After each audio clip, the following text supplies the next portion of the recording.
Ever wonder why some conversations with your teen feel forced while others flow naturally?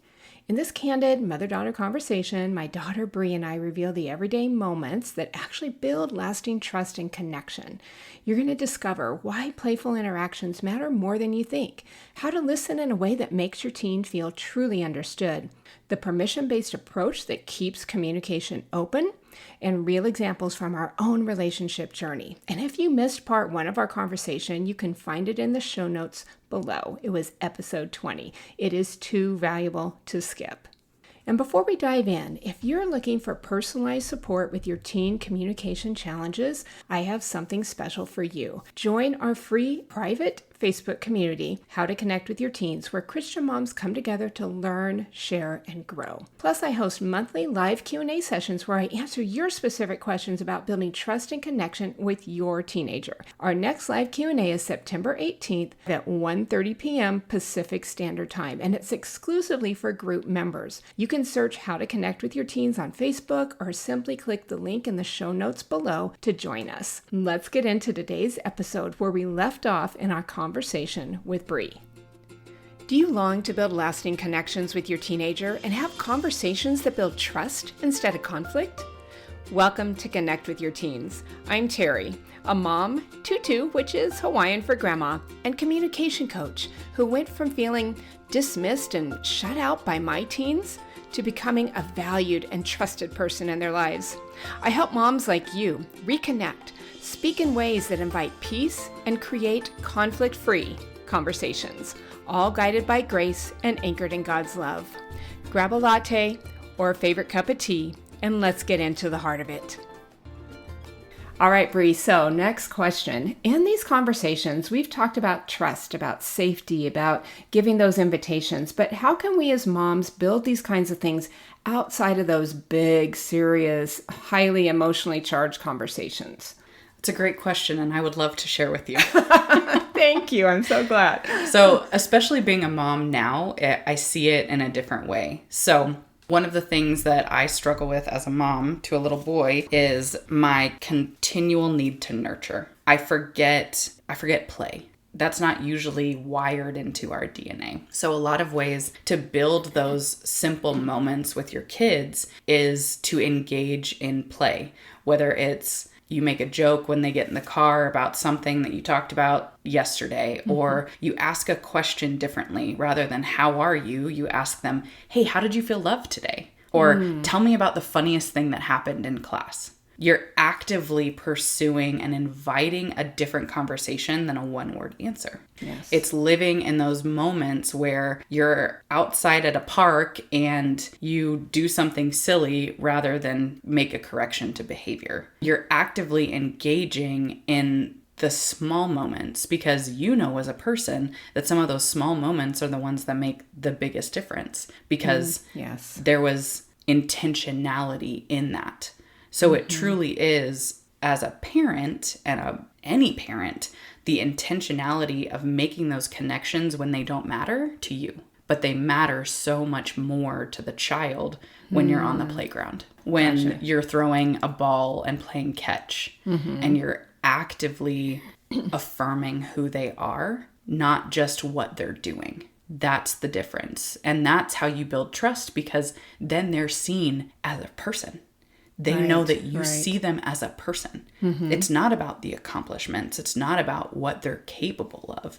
It's about, wow, you were so kind to that little kid that fell on the playground. You know, that's a big deal. It's not just about what they've done. It's about their identity. Yes, who they are. That's huge. And that's great because I know a lot of the moms that listen have kids of younger ages too. And how can we start building this at those younger ages? And that's a great example. I'm curious how that could have looked for you when you were in your teens, if we did more play. I mean, I know we came to games and we played games, board games and things like that. But for moms with teens now, what do you think? Because I know you've worked with a lot of teenagers in the past and ministry, and what do you think that would look like for them in a way where moms aren't like totally awkward, trying to be playful and fun, but not look stupid and embarrass them.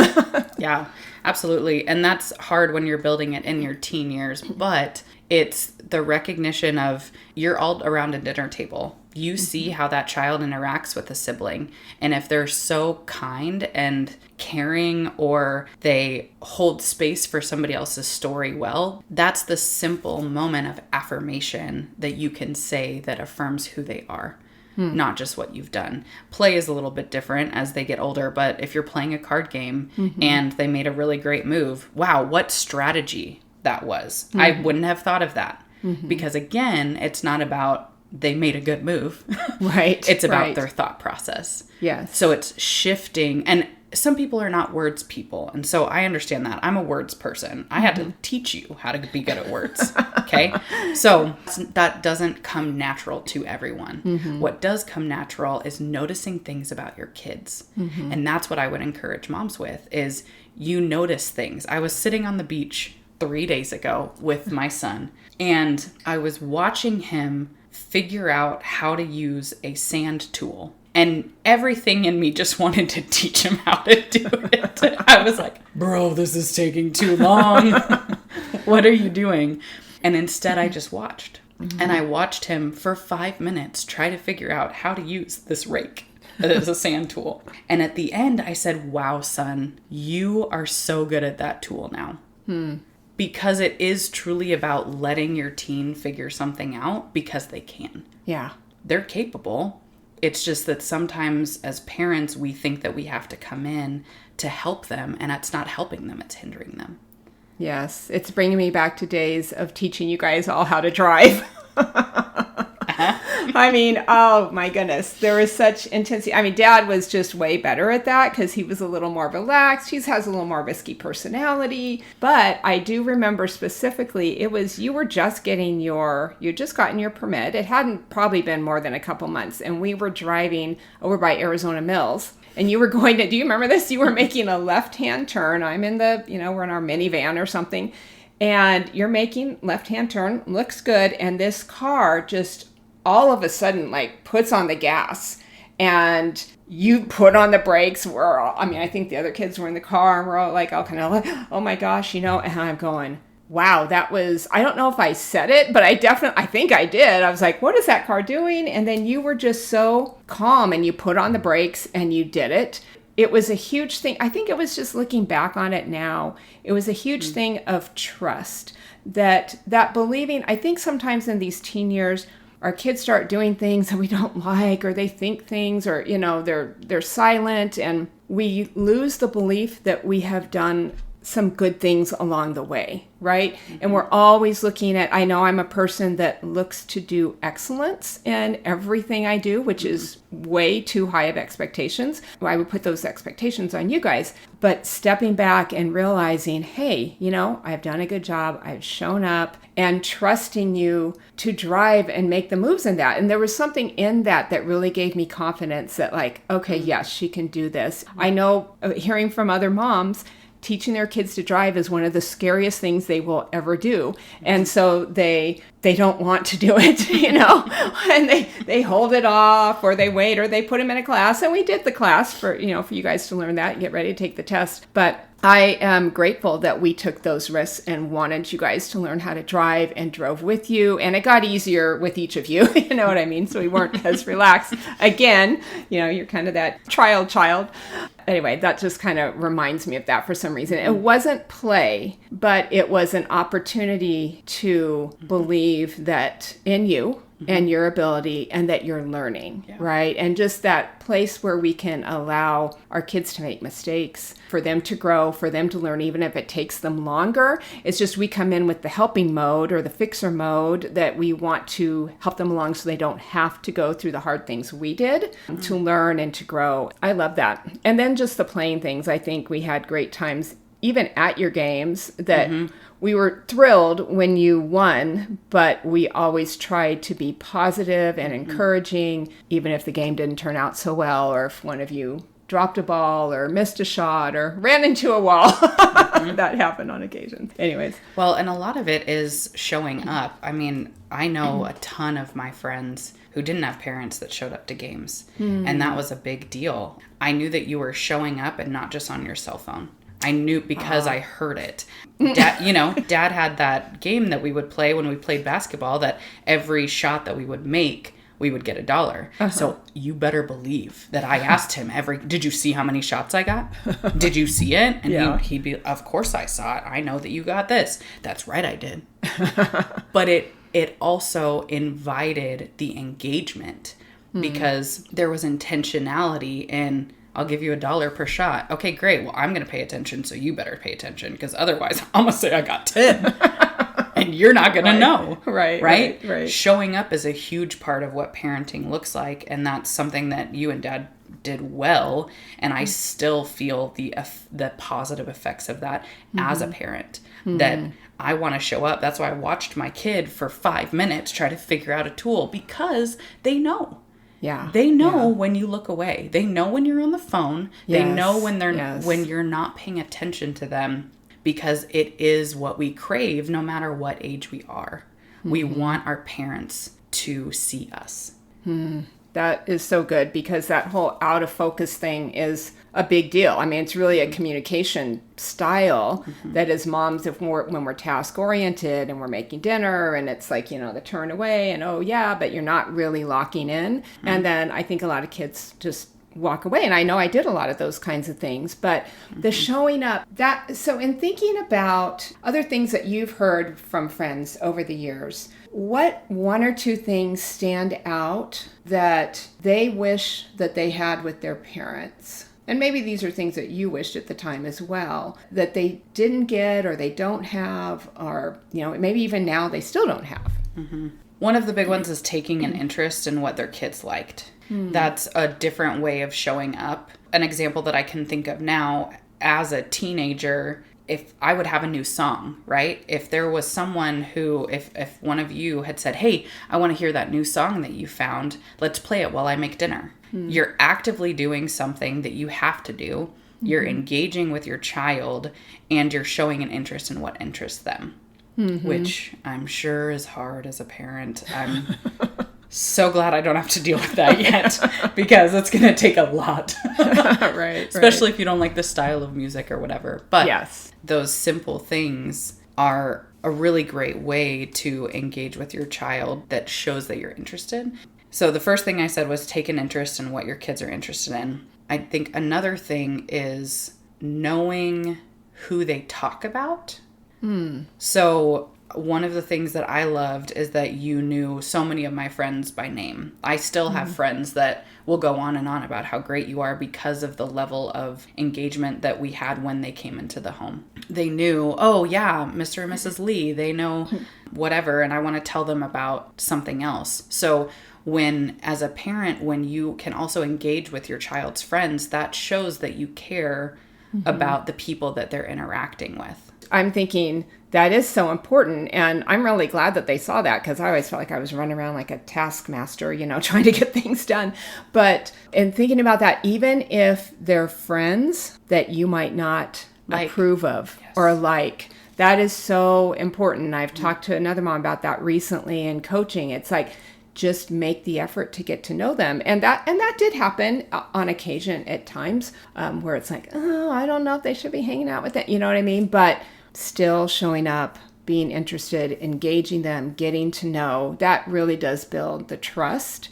And I love that. Well, it's also a gateway for a parent to engage with a teen, because sometimes as teenagers we want advice about our friends, and if we know that you're going to give me solid advice about a friend and their situation, it's easier to build trust that you could probably give me good advice about my situation as well. That's true. You're going at it from a perspective of, this is a person that is going to continue to shape my child's life, and I want them to know that that's important, and I care about that person as well.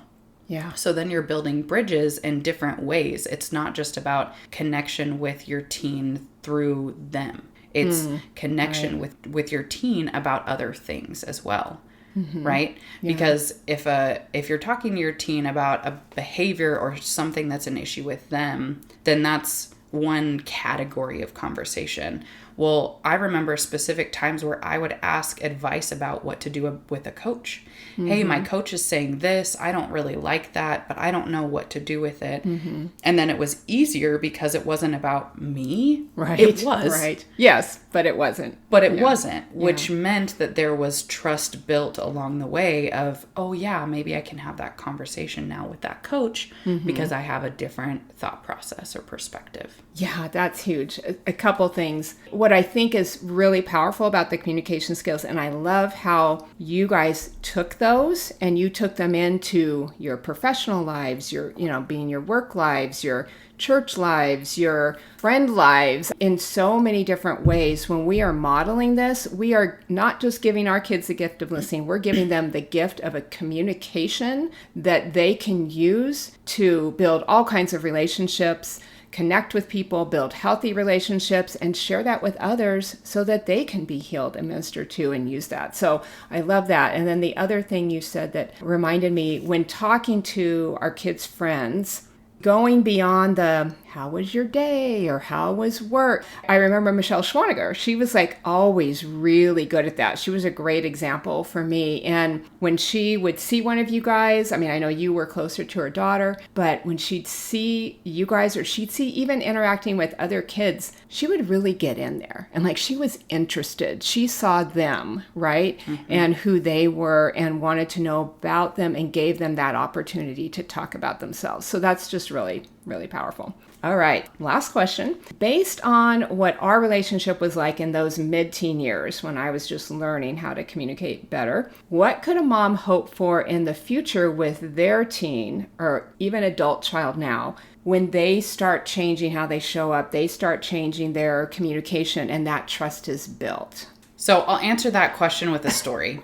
Okay. So as a mid-teen, because, there's a lot of factors, so I won't go into all of those things, but as a 15-year-old, there was a period of time where I had a stomach ache for 3 months solid. Every single day, stomach ache, 3 months solid. And I had no idea what was going on. Finally, we went to the doctor.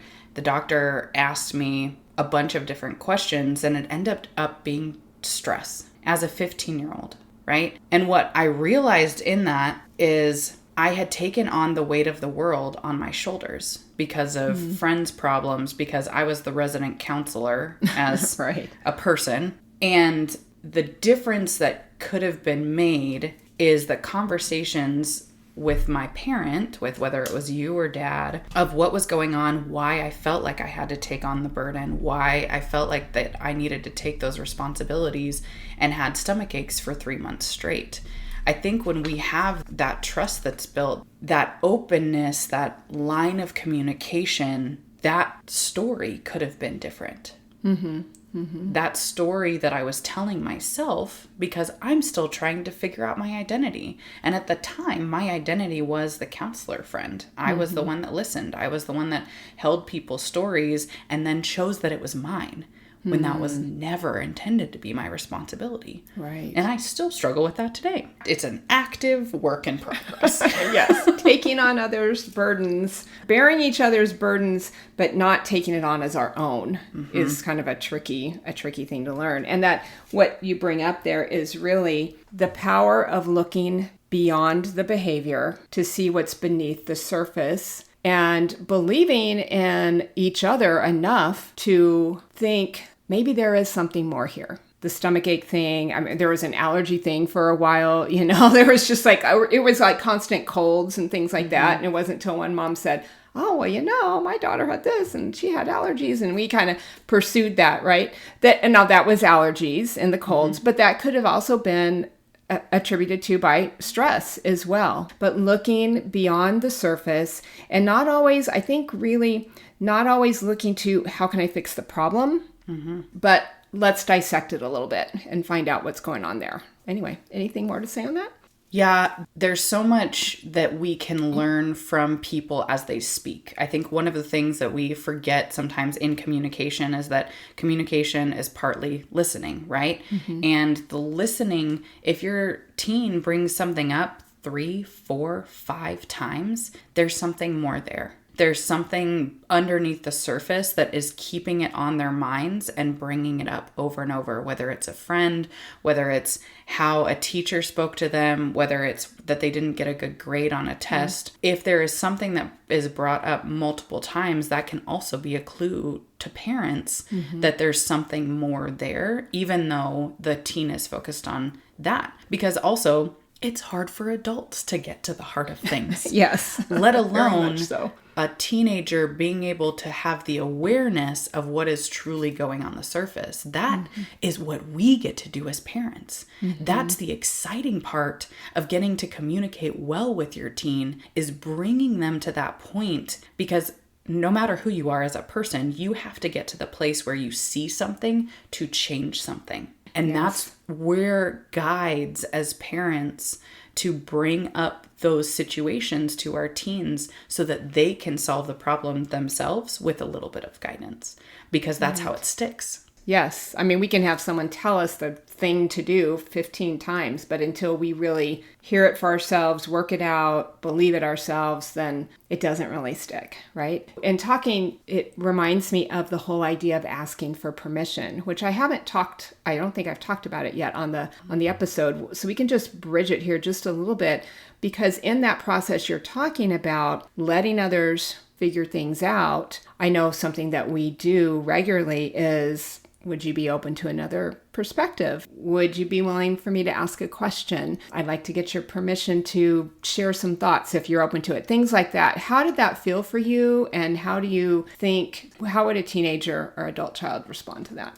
I think they would respond well in being given the choice, because a lot of times in parent relationships, you don't feel like you have a choice in something. You just have to do what you're told. Sure. And asking them for permission, hey, I would love to do this, or I would love to give you some information that I have that you may not have. Is that okay with you? Yeah, great. Okay. Because we're constantly wanting to gather that information to be able to make a decision. And as teenagers, we're in that gathering information mode all of the time. Okay. So if I know that I get the choice in taking on something else from my parent, then I would rather that. I mean, we did that, a week ago. You asked if you could say something to me, and I said no. Yeah. I don't want to hear it.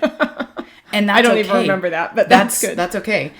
Because that's not about rejection. That's allowing the person to be where they're at, because most likely they will come back. That's true. I want to make sure that I hear that. Remember when we had this conversation, because then you're unintentionally inviting them into conversation at a later time, which is them engaging with you. Right. And now I do remember that incident. And I think it was that thing of like, oh, well, I can give her this, that'll make it easier for her, or whatever it is. It's really not. It's just one of those times where you needed to be heard. So it's a great thing that I don't remember that. I didn't remember it right off the bat. I used to felt so rejected and, oh my gosh, things like that. And I think the other part of that is, even if your child comes back and they have the same idea you gave them 3 months ago, or a spouse, or a good friend, if they come to that conclusion, we don't need to say, oh yeah, I told you that. And I'm really guilty of that, sometimes. Well, I wouldn't say guilty, but that is kind of a tendency, because I want to be valued, right? It comes back to that wanting to be valued. Just that understanding. It's okay if they come to that from another perspective over time. Just be joyful and grateful. You know what I mean? And if they choose another way, I've talked to many parents about this, like sometimes we want kids, I think the McInturfs were even talking about this, where Greg gave someone some advice because they asked for it and they didn't do it. And then later in the conversation, he said, that worked out okay for them. We just kind of think in our own ways, oh, this is the way things have to be. And so many moms, it's like, their kids make these decisions and they're not what we necessarily think they they should do, but they end up being great for them. And it works out well because God's got a million different ways that we can do things in the world.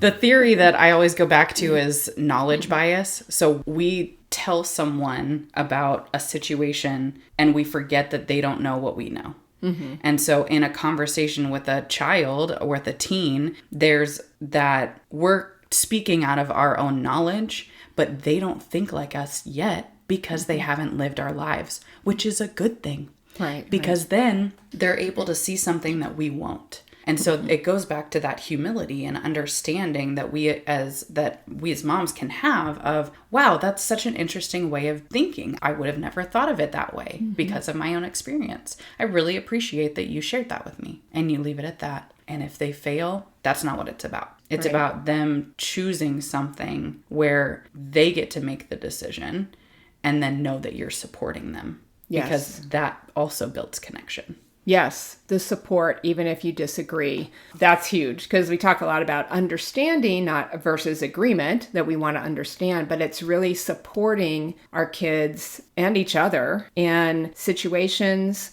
because of who they are, not necessarily because of the choice. And there's so much separation and distance that happens in relationships if a child chooses a college the parent didn't want, or chooses a job they didn't want them to do, or all kinds of things going on like that. So that's huge. Mm-hmm. Okay. Yeah. Any last words? Any last words for these moms? No, I think this is a great conversation, and I hope it was helpful in being able to get a different perspective, practical advice, and encouragement that communicating and building that rapport, building that connection with your teen is not hard. It takes intentionality, which means that we have to pay attention. Right. And that's ultimately what relationship is anyways. Yes. And we probably need to learn some things along the way, right? But even the communication skills are fairly simple. It's just us that gets in the way of doing the simple. Thank you, Bree, for taking your time and sharing your experiences and your heart and your insight to those teen adult years. Absolutely. Thank you for having me. You know, as I reflect on this conversation with Bree, there are so many valuable insights I want to make sure you don't miss. We covered a lot of ground today, so let me just pull the threads together for you. First, we talked about trust and safety and how they are built in the small moments, not just the big talks. Things like play, humor, or simply noticing your teen's strengths will go a long way in creating connection in your relationship. Secondly, we talked about how you can affirm who they are, not just what they do, whether that's kindness to a sibling, thoughtfulness in playing a game, or perseverance in learning something new. All those things can work together to build connection. Third, showing up and staying present. You know, our teens notice when we're distracted or half listening. When you give your undivided attention at games, at dinner, or in a conversation, you're telling them they matter and they're valuable. And then fourth, taking interest in what interests them. You can ask about their music, know their friends more, and engage with the people and things that matter to them. This shows that you don't just care about what they're doing, their behavior, or how they're performing. It shows that you're caring about who they are and the things and the people that they are interested in. Fifth, give them space to figure things out. Resist the urge to fix or be in a hurry to get them to a certain place. Let them learn. Let them struggle with the mistakes and things that they fail at. Because remember, failure is learning. And let them succeed at their own pace. And then sixth, ask permission before offering advice. This really does build trust and it respects their growing independence. It's amazing how when we respect them and show them that we want to give them a choice before just launching in to telling them what to do or what we think they should do, it builds a great deal of respect towards us. And then seventh, support who they are, even when you don't agree with every choice. This really will help show them that they are valued beyond their performance or the decisions they make. These threads of connection might seem simple. I get it. They're not always easy, and we often have to anchor ourselves in Christ and go and ask Him what He wants us to know and what He wants us to do. But what I want you to get is these threads of connection, when woven together, they create the fabric of trust that every parent and teen relationship needs. And speaking of building connection, I want to give you something specific to try this week. It's the one thing to do this week. And I'm giving you two choices. Option one is notice and affirm them. Take a moment to notice and affirm something about who your teen is, not just what they do. Look for their kindness towards a sibling, like we talked about just a minute ago. The creativity that they use in solving a problem, or maybe it's even perseverance in a very challenging situation. Speak it out. Let them know that you see them. The other option is to practice intentional presence. You can try entering their world by asking them to share a favorite song or a game or a story from their day, and engage with them with genuine curiosity. Just choose one of those things and try it this week. Choose whatever feels most natural to you, because they are both powerful ways to start building deeper connection today in the small moments.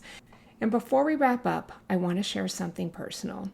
Bree is not only a thoughtful young woman with wisdom beyond her years, she's also a single mom who has walked her own powerful journey of faith and growth. Recently, she took a brave step and shared her full story for the first time publicly on her pastor's podcast.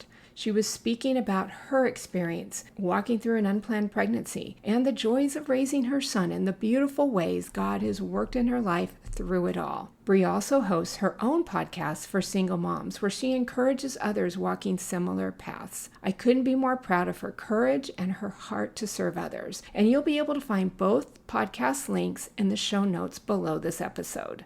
And in closing, don't miss our conversations with Greg and Kim McAturf that we mentioned during this interview.